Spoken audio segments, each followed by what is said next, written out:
My name is Jeff Bridges, and I feel, well, very open, very, a lot of love, man. A lot of love feelings are surfacing now about being Conan O'Brien's friend and being here with him. Actually, good Lord, now. this is the most thoughtful, and also beautiful. You're a lovely guy. Thank you, man. I feel the same about you. I mean, I can't remember all the times that we've encountered each other over. I've come into your house. But I'll be about 4, 5, 6, 7, a dozen times. I don't know. But I've come into your house plenty of times at night when you're sleeping. That was you. That's me. Yeah, and then I always take a little something when I go. But you leave a little something too. I leave a little something too. So it's so funny because I mean you've done so much incredible work, and I've also thought about how I just have this bond with your family because when I was a kid, they would show reruns a lot. And my brothers and I, there was one thing that we watched in the summer. And it was, we would watch Sea Hunt. And of course, your dad, the great Lloyd Bridges, was the star of Sea Hunt. And so I remembered when you first came on the scene and I'd see you in movies and I would think of you as Lloyd Bridges, that's Lloyd Bridges' son, because he was on Sea Hunt, and that's the show I'd watch with my brother Neil and Luke. We thought that was the coolest show in the world. And of course, we were watching it long after it had been on. We're watching it in the 70s. Oh, right. No, it was the early 60s. Yeah. Now, you've triggered a story. Okay, that's what I do. I trigger people. You've triggered me. Okay. Sea Hunt. You've mentioned Sea Hunt. Now, this is also a plug for a fellow named Richard Peterson. Okay.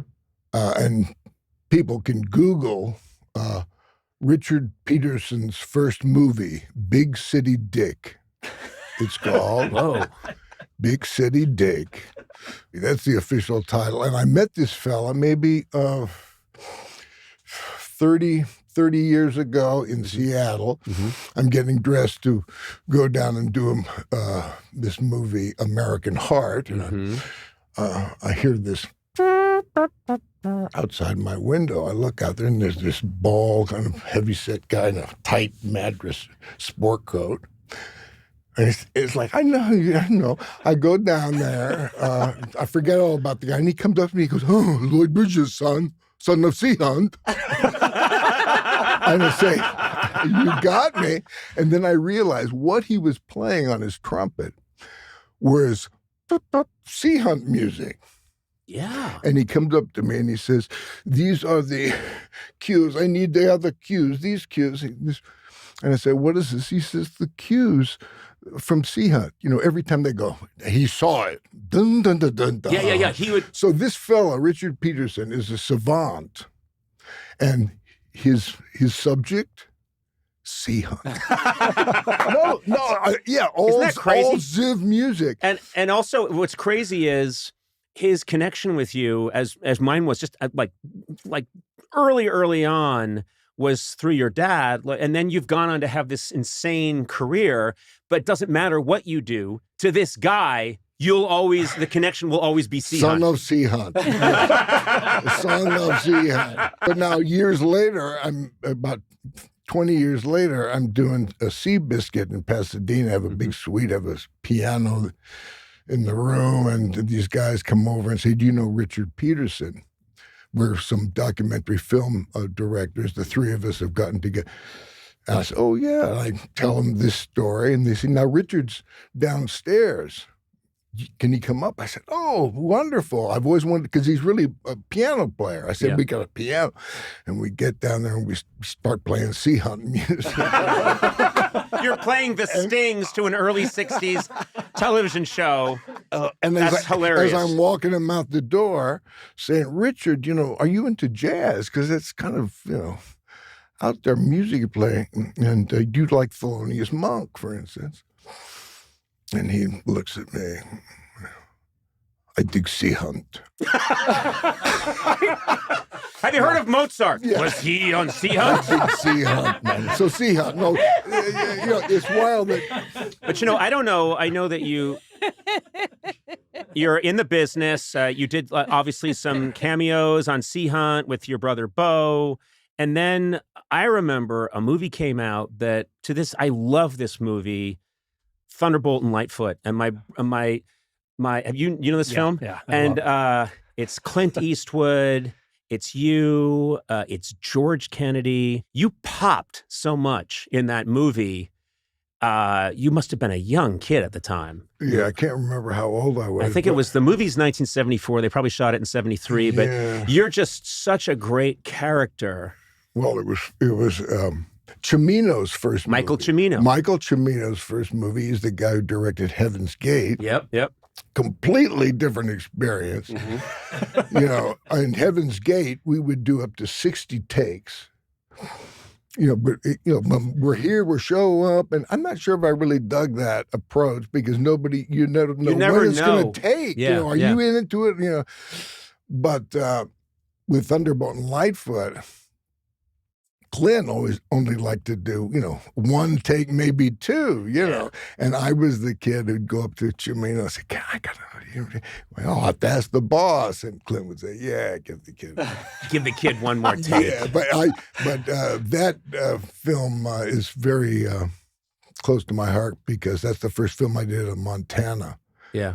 And man, I just came back from Montana, so I'm a little countrified. Well, right there's, I know a movie's great when the loss of a character upsets me on an emotional level, or if a character's hurt, it upsets me because there's a lot of violence, there's a lot of things that can happen in movies and television, and you just don't feel anything.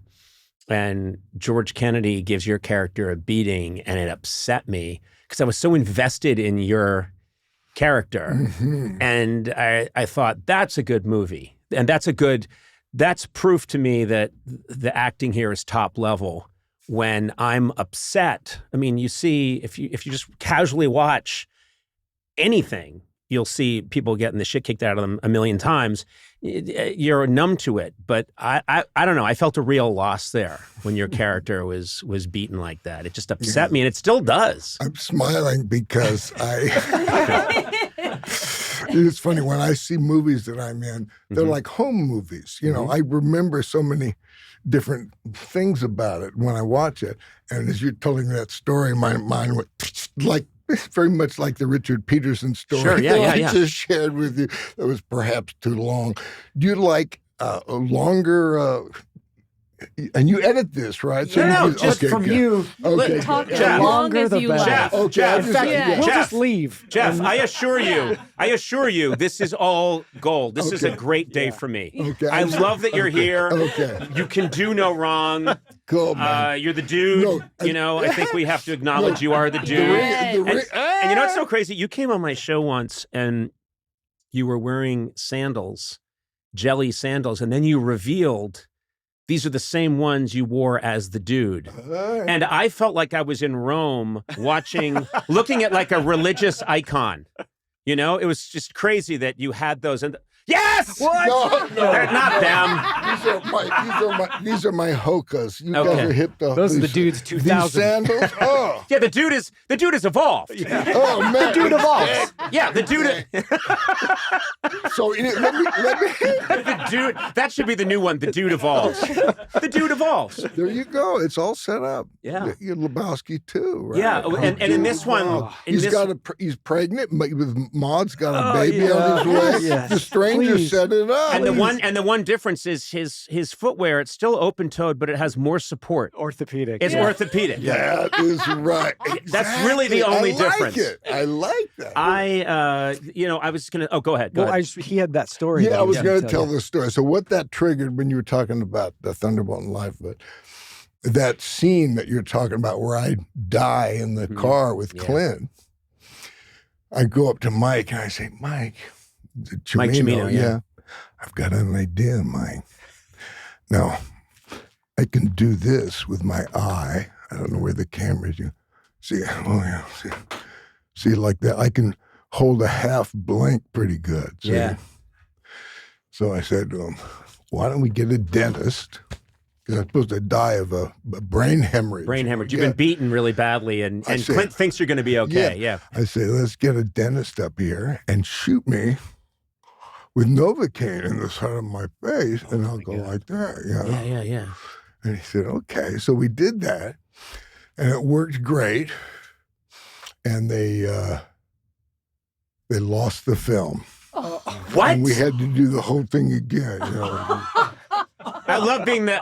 Who comes in and tells you that? Oh, You know the man. thing where The you dentist. the dentist has to come in. That's unbelievable.